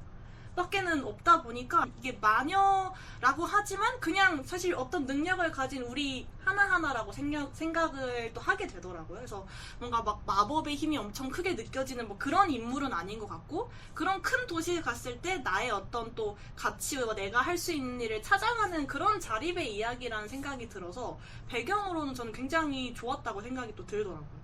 마녀라는 그런 그 요소가 굉장히 좀 재밌잖아요. 그런데 그게 몰래 막 비밀스럽게 이런 것도 아니고 그쵸? 그냥 사회의 일원으로서 받아들여지는 점이 옛날 애니메이션임에도 불구하고 되게 신선하게 다가왔어요. 전 그게 제일 신기했어요. 네. 전 제목만 이제 봤을 때는 뭔가 특별한 능력을 되게 엄청난 힘을 막 가지고 있을 거라고 생각을 했는데 사실 그 엄마도 그렇고 키키도 그렇고 너무나 일상적인 뭔가 우리네 이웃 같잖아요. 맞아요. 그래서 그게 굉장히 친숙하고 또 우리랑 비슷한 고민을 하고 맞아요. 그런 것들이 굉장히 전 인상적이었거든요. 엄마는 이제 약초를 다뤄서 그쵸. 약을 만들 수 있죠. 그래서 거기는 할머니가 내 류마티스염에는 자네가 만든 약이 최고야. 뭐 이런 식으로 얘기를 하잖아요. 근데 키키는 약도 못 다뤄요. 할 수 있는 거라고는 비행 능력과 고양이와 이야기를 나눌 수 있는 그쵸. 능력 두 개. 그리고 이제 길 가다가 만난 그 마녀는 점을 친다고. 점을 친다고 하죠. 그렇죠. 근데 점을 볼수 키키는 있는 그것도 잘 못하는 것 같아서. 근데 묘하게 그 길 가다가 가는 길에 만난 그 선배 마녀가 묘하게 좀 인기가 많다더라고요. 정말요? 네, 디자인이 좀 잘 나왔다는 생각이 안 들었어요. 좀 약간 그 주술회전에 그 마녀 캐릭터를 여기서 나왔나? 이런 생각을 했어요. 그래서 뭐 제가 좀 찾아보니까 그 마녀도 굉장히 좀 인기가 있다. 그리고 그 마녀는 내가 일하는 마을은 요게야라고 얘기하는데 거기가 되게 약간 활락가 같이 좀 묘사가 돼 있더라고요. 그래서 뭐 누군가는 이렇게 좀 해석을 한다고 하더라고요. 그러니까 키키는 이제 소녀고 내가 소녀로만 있는 집에서 벗어났을 때에는 그런 어떤 대도시 그 대도시에서 존재하는 빛도 있겠지만 어두운 그렇죠. 부분도 있고 그 마녀라는 사람은 그런 어두운 부분에서도 사실은 활동을 할 수 있는 그런 거를 어떤 성장의 하나의 단계는 그런 부분도 있다라는 거를 그 캐릭터를 통해서 이야기를 한다라는 해석도 있더라고요. 보니까.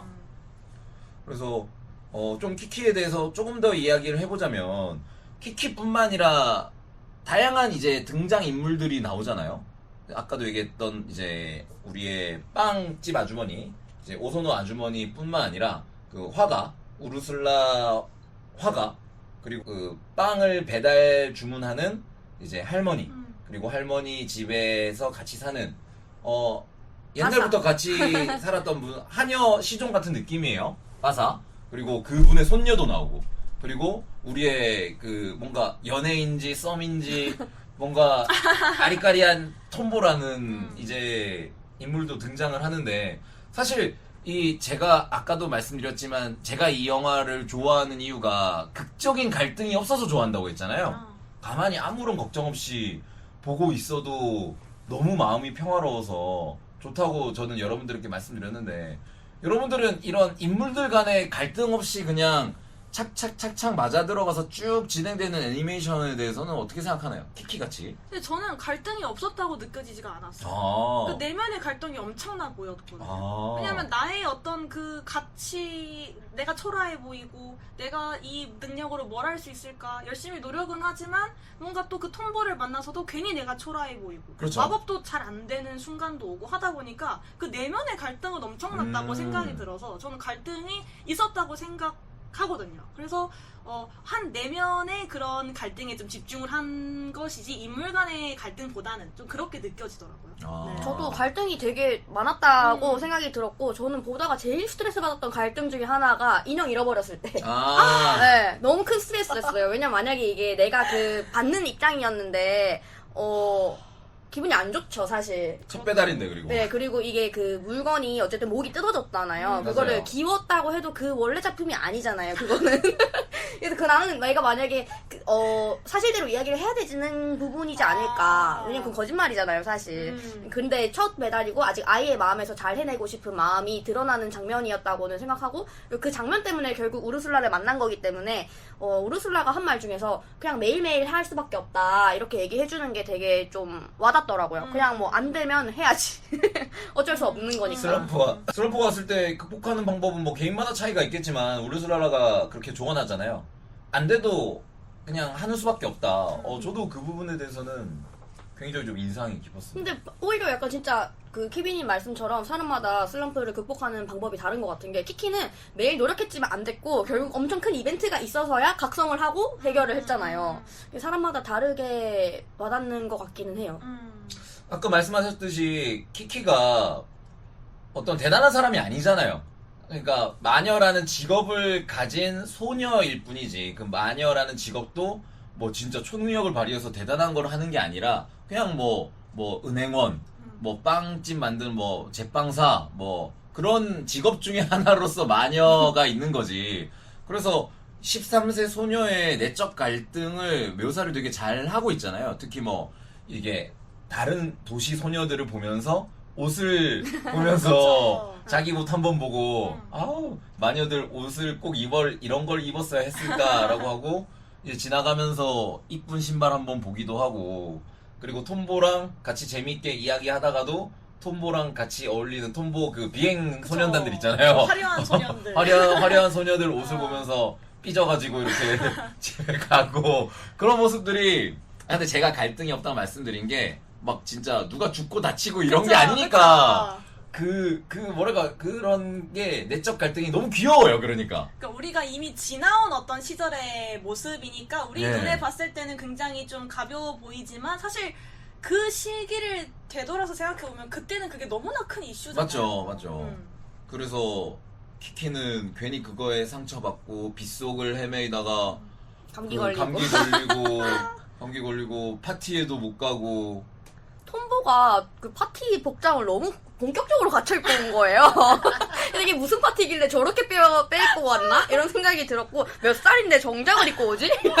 아니 왜냐면 키키가 13살이잖아요. 근데 톰보는 도대체 몇 살이길래 뭐 많아봤자 15 그쵸. 뭐 뭔가 정장을 아니면은. 입고 이렇게 또 기다리고 가고 톰보가 한눈에 반했는가 보다 정말로 하고 좀 그런 관계가 좀 신기하긴 했어요. 아니면은 그 비행 소년단들 있잖아요. 그 걔네들이 다 옷을 잘 입잖아요 보면은. 그래서 뭔가 통과 의뢰 아니면은 그 수준이 그 정도 되는 애들만 받아준 게 아닐까. 약간. 아니 근데 계속 비행 청소년이라고 하는데 저는 그냥 건전하게 봤는데요. 그러니까 걔네들이 화려함. 그 친구들이 그 영화에서 얘기하지 않아요? 자기네들은 비행 단체라고. 비행을 하는 클럽. 예, 비행 클럽이잖아. 비행 클럽. 그 비행 비행. 클럽. 비행 클럽이라고. 일탈 청소년이 일탈이 아니라 진짜 플라이. 그 플라잉 청소년들이구나. 그래서 되게 신기하긴 했어요. 비행 클럽들 애들이 옷을 잘 입고 멋진 애들이 약간 들어간 느낌이 아닐까. 저는 그래서 어쨌든 이 영화가 좀 굉장히 좀 인상이 깊었어요. 그 우르슬라 아까 말씀하셨잖아요. 그 화가가 막 조언해주는 것도 굉장히 인상적이었는데 계속 이제 그려야 되는데 또 안 그리는 순간 못 그리는 순간이 오면 잠깐 또 쉬었다가 그리는 수밖에 없는데 그러면은 내가 그림에 대해서 더 잘 알게 된다 이런 얘기를 하잖아요. 맞아요. 뭐 이전까지는 내가 흉내만 냈던 그림이었다는 걸 깨닫게 됐다. 그러니까 사실은 그런 순간이 누구나 다 온다고 생각하는데 키키도 그래서 그때 그런 말을 하거든요. 난 이제까지 마법이 뭔지 한 번도 생각해 본 적이 없다. 그러니까 내가 하는 일에 대해서 내가 한 번도 제대로 생각하지 못하고 사실은 누구나 그렇잖아요. 뭐 공부를 하는 것도 우리 사실 해야 되니까 하는 하다가 거지. 어느 지점에 이르렀을 때 내가 이걸 왜 하지라는 그 생각을 하는 순간이 내가 성장하는 순간이라고 저는 생각이 들어요. 내 정체성과 나의 의미를 찾아서 더 정진하게 되는 그런 순간이지 않나 싶어서 전 그 말이 정말 좋았어요. 정체성을 찾는 순간이 사실은 정체성에 대해서 가장 헷갈리고 불투명해지는 순간이잖아요. 그 그렇죠. 부분이. 그래서 저는 그렇게 생각을 합니다. 그래서 저는 영화를 처음 봤을 때는 왜 도대체 키키가 비행을 못하게 되는 거지? 라고 되게 고민을 했었거든요. 어떤 뭔가 뭐 그쵸, 우리가 이벤트가 없잖아요. 없잖아요. 뭔가 뭐 바이러스가 들어온 것도 아니고 뭐 누가 뭐 독약을 주입한 것도 아니고 뭐 갑자기 비행이 안 되는데 그게 어느 성장하는 순간에서의 자기가 헤매이는 것. 그쵸. 마녀로서 그 전까지는 아무런 고민이 없었는데 도시에 와가지고 많은 사람들을 보고 많은 것을 겪다 보니까 마녀가 아니더라도 나는 이 도시에서 뭔가 일원이 될 수 있지 않을까? 내가 이 일을 도대체 왜 하고 있는 거지라는 의문이 든 순간 이제 자기가 마녀로서의 역할을 능력을 발휘하지 못하게 되는 거죠. 그렇죠. 네. 그 의심과 생각을 하는 그 순간이 사실 성장의 순간이라는 그렇죠, 생각을 그렇죠. 드는 거죠. 그래서 비행을 못하고 그때 이후로는 이제 걸어다니면서 이렇게 막 다니잖아요. 이렇게 막 빗자루 좀 부러지고 그때 좀 되게 슬펐어요. 빗자루 부러지고 막 좌절하고 그런데 그거를 이제 딛고 올라서는 순간 이제 마녀로서도 한 단계 더 성장을 하고 그리고 소녀로서 사람으로서도 한 단계 더 성장을 하는 모습을 봤을 때 참 진짜 제가 만약에 13살, 15살의 어떤 소년이었으면은 그 자체로도 굉장히 즐겁고 짜릿했을 것이고 그리고 저는 이제 어른이 된 순간에서 키키를 보면은 너무 흐뭇하고 자랑스럽고 대견하고 이런 감정이 굉장히 복합적으로 들더라고요. 맞아요. 그리고 사실 그런 나의 의미를 딱 그 시기에 또 찾을 수 있다는 것도 굉장한 행복이잖아요. 그렇죠. 사실은 사람이라는 게 나의 그 정체성을 그 시기에 학창시를 찾으면 진짜 행운. 엄청나게 행운이죠. 대단한 거죠. 그죠? 맞아요. 성인이 돼서도 헤매이는데. 아직까지도 죽을 때까지 못 찾는 사람도 있어요. 맞아요. 사실 그 과정의 연속이라는 생각이 들어서 또 한편으로는 키키를 보면서 부럽다라는 생각도 해봤습니다. 네. 좀 뭔가 이제 얘기를 해보니까 저는 약간 좀 이제 그 달팽이님 말씀대로 너무 이제 키키의 엄마 입장에서 키키를 본 것 같고 그래서 이게 안쓰럽고 불쌍하기도 하고 물론 이제 저희가 얘기 나눈 것처럼 키키 내면의 성장 이런 것도 분명히 보긴 봤지만 그거에 초점을 맞춰서 본 건 아닌 것 같아요. 이번에 볼 때는. 그래서 달팽이님 말씀을 들으니까 아 내가 좀 더 키키의 마음에 좀 더 집중해서 봤으면 또 다른 느낌으로 영화가 다가왔겠다 이런 생각이 또 드네요. 왜냐면은 다나님이 이제 우리 키키에 대해서 계속 얘기를 하고 있잖아요. 다나님 표정이 계속 약간 좀 너무 우리 키키 어떻게 이런 느낌의 표정을 계속 하고 있어요. 하지만 키키가 이제 내면의 성장을 왜냐면은 영화 내내 그런 우울한 표정이 너무 저한테는 크게 와닿았던 것 같아요. 아 이거 소아 우울 아니야 이거? 이런 생각이 그래서 들고. 그 키키가 가장 표정이 좋을 때가 떠나는 이 전날. 맞아요. 나 이제 떠나야 돼. 아빠 엄마 막 얘기하면서 막 설레하는 그 표정. 그런데 이제 도시 자기가 있는 마을을 떠나서 도시에 도착하면서부터 너무 그 내가 모르는 곳에서 왔을 때 그 불안감이 얼굴에 가득 있는 거예요, 키키가. 그리고 어떻게 해야 될지도 모르고 이 택배업 유통업은 잘 되는지 앞날도 불확실하고. 근데 진짜 미야자키 하야오 감독님이 진짜 단순한 표정인데도 너무 그게 와닿지 않았어요. 그 얼굴 표현이. 맞아요. 조금만 그 톰보랑도 얘기할 때 즐거웠는데 톰보 친구들이 같이 갈래? 이렇게 하니까 갑자기 표정 무표정이래. 그게 너무 좀 새침해져가지고. 네, 너무 좀 아 이게 바로 거장의 터치구나 이런 생각이 들었어요. 맞아요. 톰보가 저 옷이 이쁜 여사친들이랑 얘기 좀 나누니까 갑자기 시무룩해져서 그 복잡한 표정이 있잖아요. 맞아요. 그러니까 톰보가 쟤랑 얘기하는 게 싫은데 그 여자애는 나보다 이쁜 옷을 입고 있고 그래서 뭐라 하고는 싶은데 톰보랑 나랑은 뭔가 명확한 관계도 아니고 나랑 있어 라고 말 못한다. 내가 이런 드는 스스로도 너무 짜증나고 약간 그래가지고 복합적인 게 다 들어가 있는 그 표정에 다 들어가 있는 거예요 그게. 대단한 얼굴이었어. 그래서 나 집에 갈래. 조금 성가셨다. 귀엽다. 그런 생각이 조금 들었는데. 네. 톤보는 아무것도 모르고 왜 그래? 그래서 제가 느낀 게 뭐냐면 역시 좀 이런 불안형 옆에는 안정형이 있어야 된다 이런 생각을 또 한 번 했고요. 이제 저희가 한 번씩 다 겪은 감정이잖아요. 그쵸. 그러다 보니까 이게 너무 잘 보이는 거죠. 맞아요, 이 맞아요. 표정이 뭔지, 이 감정이 뭔지. 그래서 좀 더 몰입해서 우리 나이에도 볼 수 있었던 거 아닌가. 그런 게 진짜 맞아요. 근데 키키가 은근 예의가 발라요. 그 인사할 때 너무 귀여운 네, 거죠. 이렇게 이렇게. 치마 들면서.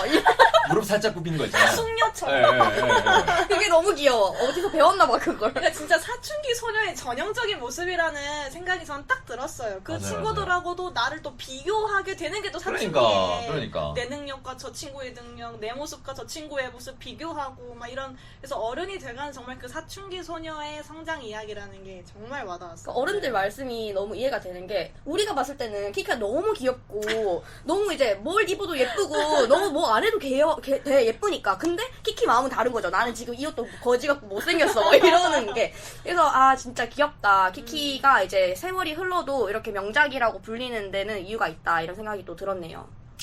그 원작에 보면은 아까도 얘기했지만 톰보랑 결혼해서 아이를 낳고 잘 지낸다고 하잖아요.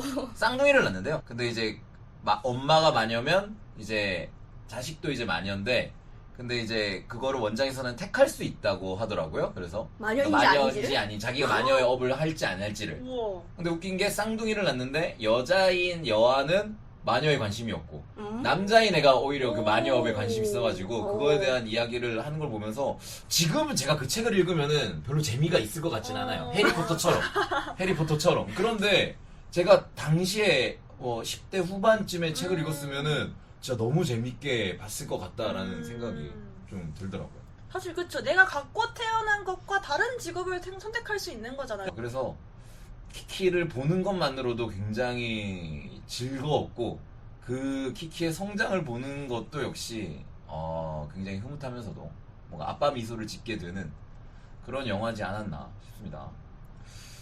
장점이랑 단점 좀 아쉬운 점 좀 이야기 좀 해볼까요? 아쉬운 점 너무 많이 얘기했지 않아요? 좀 민망할 정도인데. 그 장점을 좀 얘기해볼까요, 그러면? 장점 진짜 뭐 달팽이님 얘기하신 것처럼 이제 뭐 그 시대의 소녀의 내면을 잘 묘사를 한 게 정말 일품이고요. 이게 너무 어떻게 보면은 어른 입장에서 애 입장을 표현할 때 조금 어른의 터치가 들어갈 수도 있는데 그냥 소녀의 마음 그대로를 보여준 것 같아서 그거랑 표현을 진짜 잘한 거, 작화가 예쁜 거. 음악이 좋은 거 이런 것들이 다 장점이라고 할 수 있겠죠. 음악 얘기를 저희가 좀 안 했네요. 음악 얘기를. 음악 얘기 잠깐 좀 해볼까요? 바다가 보이는 마을인가요? 그거랑 또 다른 주제도 있는 것 같고 그죠? 지금 생각나는 이름이 그건데 저는 그래도 이 전에 이야기했던 하울이나 또 센가치히로의 음악보다는 조금 더 평온하고 잔잔한 느낌에서 임팩트가 막 강하거나 이 서사를 막 이끌어 나가는 뭔가 그런 류의 음악은 아니었다고 생각이 들지만 어쨌든 이 음악이 들려오면 정말 평온해지고 그렇다 보니까 그 내면에 더 집중을 할 수 있지 않았을까라는 생각이 또 들었습니다. 저는 원래 이 OST를 여기서 하는지 몰랐어요. 그러니까 왜냐면은 엄청나게 많은 곳에서 이 OST를 연주를 하잖아요. 딴딴 딴딴 딴딴 딴딴딴 이 노래를 어디선가 되게 많이 들어요. 지브리 OST래. 여기구나. 그래가지고 와 이게 지금 이제 30년 정도 지났잖아요. 그러니까. 그러네요. 30년 정도 지났음에도 불구하고 끊임없이 연주되는 이 노래가 작곡가가 히사이 시조. 예, 히사이 시조 지금도 살아계신가요? 네. 죄송합니다. 아직까지도 작업을 하고 계시고 히사이 시조 지휘하러 작곡가님. 다니시고. 네. 지금 듣고 계시다면 사과 말씀 제가 드리도록 하겠습니다. 살아계시는군요. 그래서 이 뭐랄까 그 마음을 터치하는 게 아직까지 30년이나 지난 이 시점에서도 사람들에게 감동을 줄 수 있는 이 멜로디를 남기는 게 우리가 영화 음악의 대가라고 한다면은 한스 짐머라든지 약간 그런 분들은 사실 이 사람의 심리를 막 엄청 쥐었다가 폈다가 막 이렇게 하잖아요. 그런데 마녀 배달부 키키에서 나오는 노래들은 살짝살짝 터치하는 느낌. 좀 어떻게 보면 그 음악들이 묘하게 막 너무 밝고 긍정적인 느낌만 있는 것도 아니고 그렇다고 비관적이고 슬픈 느낌만 있는 것도 아니고 그걸 왔다 갔다 하는 음악을 정말 잘 만드시는 것 같아요. 어떻게 들으면 굉장히 평온해졌다가 어떻게 들으면 너무 아련해지는 그런 음악들. 그래서 그 인간의 그 다양한 스펙트럼의 감정이 있는데 이 음악이 하나에 치우치지 않고 되게 여러 곳을 잘 건드려주는 음악인 것 같아요. 그러니까 저는 보면서 또 이번에 느낀 게 모든 작품에 히사이 시조 그 음악 작가님의 노래가 들어가잖아요. 아, 지브리 애니메이션이요? 네네네. 와, 대단하시네요. 아시는 지브리 노래는 거의 다 그분이 아. 하신 거예요. 그래서 저는 이번에도 영화관에서 이 영화를 보면서 느낀 점이 어떻게 보면은 이제 어떤 자기복제적인 느낌이 들어갈 수밖에 없는데 영화마다 이 노래 누가 봐도 히사이 시조 작곡이다 뭐 이런 거는 느낌이 와도 비슷한 느낌이 하나도 없는 거예요, 작품마다. 그래서 진짜 이렇게 천재의 머릿속이 궁금하다 이런 생각을 좀 보면서 하긴 했어요. 그분의 이제 터치는 다 느껴지는데 네, 다 다르잖아요, 느낌이. 아. 그게 되게 신기한 것 같고 생가치로도 그분이 하신 거고. 아. 진짜 재능의 영역이지 않을까. 진짜로요. 왜냐면 이 영화를 보고 그렇게 떠올라야 되잖아요, 어. 악상이. 그래서 그게 너무 대단한 것 같아요. 그런 작곡가분들은 이 영화를 보고 만들까요? 근데 그것도 그 감독님이랑 같이 작업하는 방식이 다양한데, 먼저 보여주고 작업을 하라고 할 때도 있고, 아니면은 키워드만 던져주고 이런 거를 만들 거다 할 때도 있고. 저희가 저번에 지나가듯이 아카데미 할 때 그 외계인 영화 뭐였죠? 부고니아?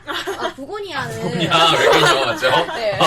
부고니아를 음악이 또 되게 특이했거든요. 근데 그때는 진짜 그 음악 감독님한테 딱 3가지 키워드를 줬다고 했어요. 뭐 꿀벌, 뭐 이렇게 줬는데 제가 정확히 기억 못 꿀벌, 대머리, 외계인. 그래서 어떤 이야기가 흘러갈지 모르는데도 음악을 만들어내는 그런 일도 있고. 저 인터스텔라 OST도 혹시 아시나요? 네네네. 그 굉장히 단순한 선율인데 그 우주의 그 느낌을 뿜어내준 그 OST인데 그분도 그 멘트 정말 그 키워드를 가지고 그 음악을 만드셨다고 했고 또 말씀하신 것처럼 히사이 시조 음악들 중에 많은 것들이 그렇게 또 만들어졌다고 하더라고요. 그래서 저는 너무너무 신기한 거예요. 진짜 재능의 영역이네요, 네. 진짜. 그래서 이렇게 지브리랑 이제 히사이 시조는 떼놓을 수라 떼놓을 수 없는 관계가 이제는 된 것 같아서 뭐 새로운 작품이 나온다고 하면 히사이 시조의 음악도 사람들이 이제는 같이 궁금해하는 것 같아요. 저 그래서 사실 이 지브리 모음 그 오케스트라 맞아. 연주를 본 적이 있는데 짜라락 음악을 연주했는데 정말 그 장면들이 떠올라. 맞아요. 정말 그 귀가 호강합니다. 이럴 수가 있나. 진짜 대단합니다. 그래서 음악이 정말 그 멋있어요. 제주도랑 연남동에 코리코 카페가 있어요. 마을 이름이 코리코죠? 지브리에서 공식으로 운영을 하는 카페거든요. 그래서 거기 코리코 카페를 가면은 물고기 파이 그것도 먹을 수 있고 대박이다. 맛은 그 청어가 아니고요. 네, 그 다른 치킨 머쉬룸 파이랑 미트 파이가 있어요. 그 고를 수가 있고 또 지지 모양의 타르트들 이런 것도 먹을 수가 있고 그래서 제주도랑 그 연남동이랑 분위기가 완전 달라요. 만들어 놓은 인테리어가. 그래서 가시면 또 거기 굿즈도 또 한가득 있어가지고 굿즈도 살 수 있고 음악이 계속 흘러나와요. 그 바다가 보이는 말. 좋겠다. 네, 그래서 한 번쯤 영화적인 체험으로 가보시는 거를 또 추천드립니다. 제주도에서 그 음악 들으면 정말 또 느낌이 좋을 것 그러니까요. 같네요. 그러니까요. 자, 그러면 뭐 달팽이님은 좀 아쉬운 점 이런 건 좀 없었을까요? 아쉬운 점이라고 이야기한다면 사실 이전에 다나님이 많이 이야기해 주셨다시피 그 영화들의 한 가지 주제만 있진 않잖아요. 그렇죠, 굉장히 그렇죠. 좀 다양한 그 주제들을 많이 함축하고 있는데 이 영화는 좀 비교적 단순했다. 라는 그런 좀 생각이 들기는 했어요. 비교적 좀 단순하게 흘러갔지만 그 자체로도 그래도 의미가 있었다. 저는 뭐 아쉬운 점이 거의 없는데 뭐 이야기하자면은 너무 옛날 영화라서 작화를 보면은 약간 좀 뭐랄까 크레파스 뭉개진 부분이 좀 그런 분들이 많이 보인다? 리마스터링을 4K로 했어도 해도. 예. 그래서 요새 막 화려한 애니메이션에 익숙한 뭐 이제 시청자분들 이 영화를 보시는 분들이라면 조금 어색하게 느껴질 수도 있겠다는 생각을 했어요. 저는 어릴 때 그런 느낌의 애니메이션을 만화 영화를 봐서 뭐 크게 괜찮기는 한데 뭐 이런 시각 효과나 어떤 영상미를 중요시하게 여기는 화려한 영상이나 액션 뭐 이런 걸 좋아하시는 분들이라면 조금 지루할 수도 있겠다라는 생각이 좀 들었습니다. 네, 작년부터 지금 계속 재개봉을 하고 있거든요. 네. 작년에 라퓨타 했고, 그 다음에 나우시카도 했고. 모노노케이메도 있고요. 네, 모노노케이메를 3부작으로 했고, 올해 또 시작하는 게 지금 우리가 본 키키랑 센가치히로도 재개봉한다는 말도 있고 이래가지고, 새로운 이제 또 영업을 하려고 하나 봐요. 그래서 제가 본 회차에서도 어린이를 데리고 온 가족 단위가 되게 많았거든요. 그래서 이렇게 또 지브리에 새로 영입이 되고 하면은 또 좋으니까 또 어떤 작품들이 재개봉할지가 기대가 됩니다. 뭔가 모노노케 히메랑 그 저희가 본 이제 마녀배달부 키키 같이 자연 경관이 잘 드러나는 거는 재관람을 하고 싶다는 생각이 들거든요. 근데 생가치로는 아 진짜요? 그런 저는 생각이 엄청 잘안 많이 들어요. 볼 것 같은데. 아니 제 입장에서는 생가치로 같이 뭔가 그 실내에서 답답하게 복잡복잡한 실내가 되게 아름답잖아요. 그쵸. 사실 굉장히 다채롭긴 하죠. 당장 뭐 이렇게 확 와닿는 그런 기분은 잘 들진 않네요. 음. 자, 그러면은 이제 평점 및 마무리로 한번 넘어가 보도록 하겠습니다.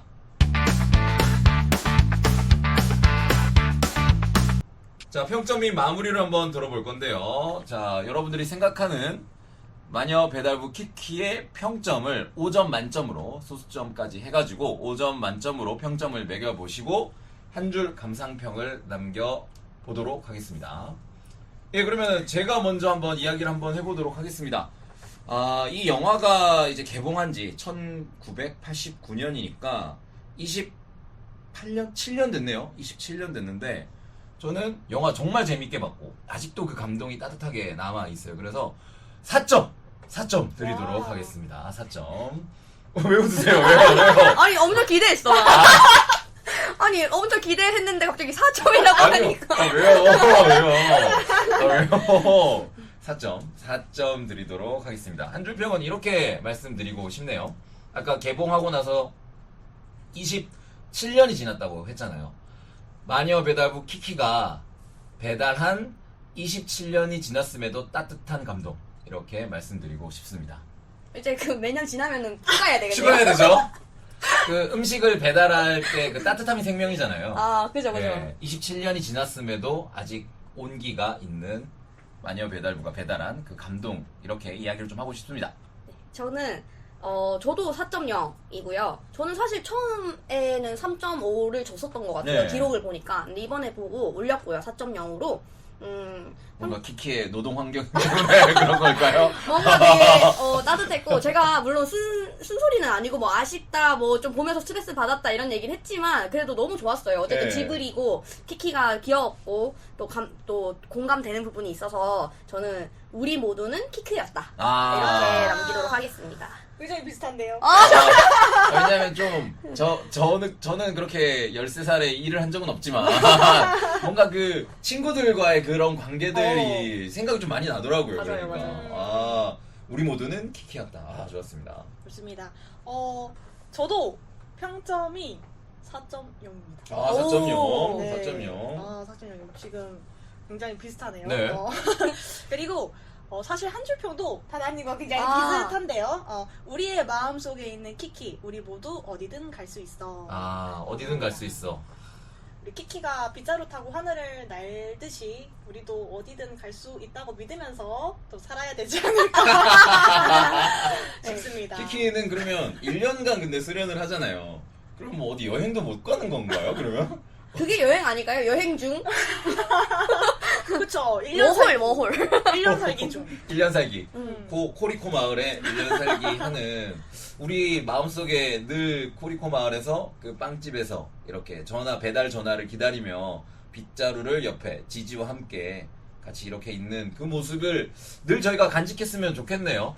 지금 이렇게 영화를 보면서 이 노동 환경에 대해 얘기하고 그리고 그런 너무 어른이 되어버렸지만 속물적인 이야기만 좀 했지만 그런 키키의 모습을 언제까지나 마음에 좀 담아갔으면 하는 생각을 좀 해봅니다. 좀 많이 부끄럽기도 하고요. 뭔가 듣는 시청자 입장에서는 따뜻한 이야기만으로 채워진 걸 기대했을 수도 있는데 저희가 너무 초르친 그런 느낌도 있네요. 아니 저도 근데 봤을 때 그 생각이 드니까. 네.